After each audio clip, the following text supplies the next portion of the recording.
this week on Original Copy, the Panthers are in the Super Bowl. So even though we're an entertainment show, we have to talk about football.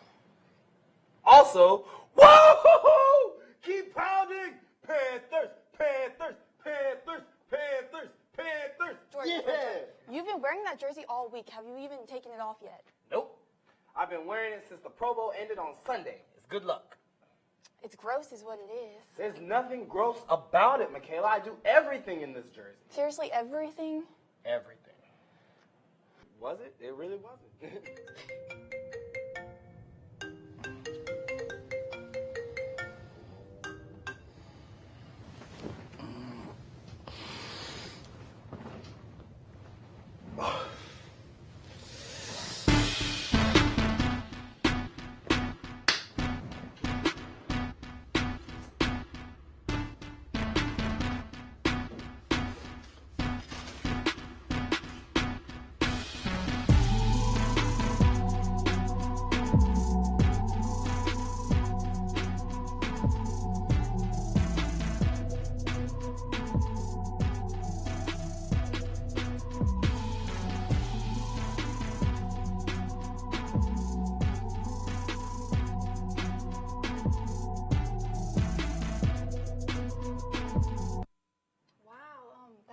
Something. Wasn't it, though?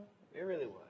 How did you come out the shower dry? Shut up. You're asking too many questions. Too many questions. I'm Jordan Hicks. And I'm Michaela Morgan. And it's Super Bowl week at Original Copy. Now, for those of you who don't remember last Super Bowl week, you may recall that we didn't really care about it at all. And why is that, Jordan? Because the best team in the entire National Football League wasn't playing in it. That's why. Whoa, yeah!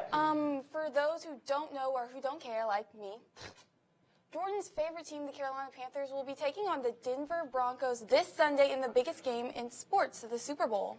And that's not them right there, but that's fine. That's right, Michaela, and I'll tell you this. It's been a long time coming, and I've been a diehard Panther fan since birth. Wait, were you born in 93, right? Yeah. Weren't the Panthers founded in 1995? Exactly, Michaela. For the first 2 years of my life, I already knew that greatness was coming to the league. I just had to wait a couple years. That's all I had to do. Yeah, sure. Well, since you will surely talk about football for this entire block if we let you, let's toss it over to Reggie for an actual entertainment segment. Keep pounding! Reggie's team is trash. Come on, man. Happy Super Bowl week, everyone. In celebration of the biggest concert experience of the year, I'm counting down what I think are the most iconic Super Bowl performances of my 19-year-old life. And because our producer Josh hates me, I only have about 1:45 to finish at this point. So top 3, let's get it. Number 3. We all remember how big the Black Eyed Peas were, continuing to make hit after hit that were club bangers at our middle school dances. They also wore the most ridiculous costumes, and in this Super Bowl, they did not disappoint. Now, the mixture of lights, choreography, and the addition of Slash and Usher all made it a very memorable performance. Only problem was the actual vocals were not totally flawless. In my opinion, that's partly the fault of Fox, and also the fact that the Black Eyed Peas were highly modulated singers. It didn't translate seamlessly to live, but hey, none of that mattered to 14-year-old me, and at this point still doesn't matter. I don't care that Rolling Stone ranked it as the worst performance in the modern Super Bowl era. The Black Eyed Peas are still classic. Number 2, Beyonce. How could Queen Bee not be included in this list? She came into the Superdome in New Orleans and literally shut the building down as the lights in the stadium actually went out mid-game. They said it had nothing to do with Beyonce, but I'm not buying it. This performance was highlighted by great choreography, incredible renditions of her greatest hits, as well as a reunion of her old group Destiny's Child. What really made this performance crazy is that you could say it was the first performance to break the internet, as it was the best reviewed halftime performance at the time, and it had the most social media hits until Left Shark took over last year. Beyonce's performance was legendary. Finally, number 1. When people talk about memorable halftime performances, you can't not bring up the halftime performance on February 1st, 2004, when Justin Timberlake ripped the chest plate off of Janet Jackson and exposed her right nipple, something that continually gets talked about and referred to by some as Nipplegate. After the performance, Jackson released a statement saying that the improvised move was put into place by her last dress rehearsal and was supposed to reveal her red lace bra, but instead showed 90 million people her breast for 9/16 of a second. The aftermath was the station in charge of the show, Viacom, was charged $550,000. TiVo enrolled 35,000 new customers, and YouTube co-founder said the incident led to the creation of the popular video sharing website. And if that's not enough, Janet Jackson is the most searched person of all time on Google. Truly iconic. Anyway, that's all the time I have for today. After the break, Mackenzie McLean is in studio to make her show debut. We'll be right back with more Original Copy. Now, Jordan, since your team is in the big game, you shouldn't have any reason to be mad, right? Oh, Michaela, you'll learn that it doesn't matter what's going on. I'll always find a reason to fuss. It's time for the rants. Cam Newton. Hate him or love him, win or lose, Cam Newton has become the face of the National Football League. He's a great guy. So imagine my disgust when I see this picture floating around social media. Peyton is dressed for success, and Cam dressed like a thug? What? So just because Cam didn't have time to change into a suit and tie directly after practice, that makes him a thug? First of all, Cam isn't the first person to wear a beanie and a hoodie during an interview. You got Tom Brady. You got Aaron Rodgers. Even the great Peyton Manning isn't dressed for success all the time. This isn't the first time Cam's actions have been put under a microscope either. It almost seems like every time Cam dances after a touchdown, somebody has to get angry about it and has something to say. Remember that open letter that lady wrote after Cam celebrated during a Titans game? Or better yet, do you remember the letters that she didn't write to Aaron Rodgers when he dances? Or J.J. Watt when he dances? Cam is under a lot of scrutiny simply for the fact that he's a black quarterback. It's almost to the point that he should take a page from Black LSU's book, while students made the hashtag being black at LSU trending on Twitter by describing their experiences on a predominantly white campus. Cam could use the hashtag being black in the league to describe how media outlets just won't let him be great without complaining about something. Bottom line, let Cam be great.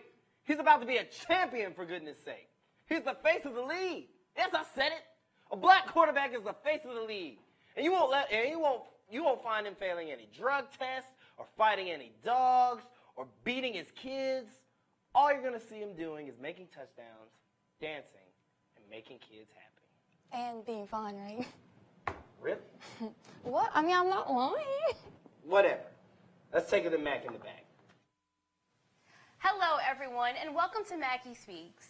On today's segment, I sit down with LSU digital art senior Nicholas Belson and a few of his biggest fans to find out just what makes his art so unique. Take a look.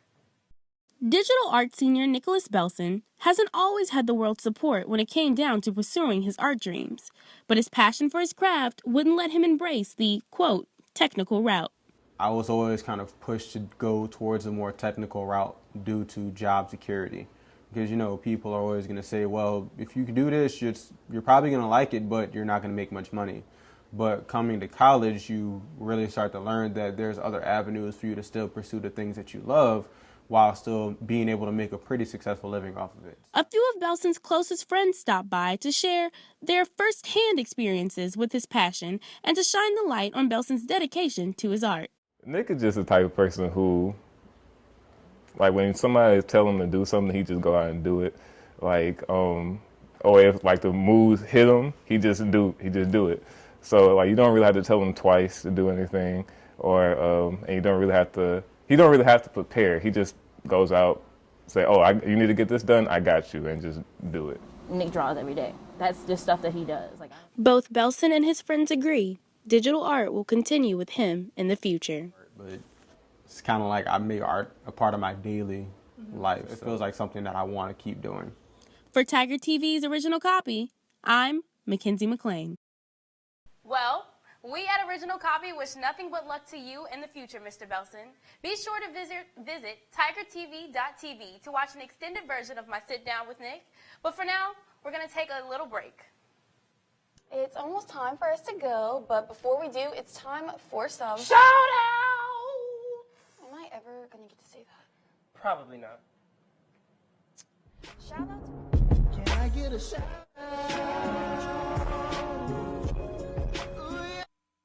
Shout out to one of the most entertaining parts of Super Bowl weekend, the commercials. Everyone knows that the primetime commercials for Doritos and Skittles have always been looked forward to. This year we'll get some of that as well as a new movie trailer for upcoming films. At the very least, they give us time to go to the bathroom. Shout out to Future for being the hardest working man in music right now. Last night, he dropped another project just in time for the Mardi Gras break. If you're keeping track, that's his second project this year, and it's only February. Now, I have something to bump between parades. I did it. I made it through my entire first show. You did. You'll fit in just fine here.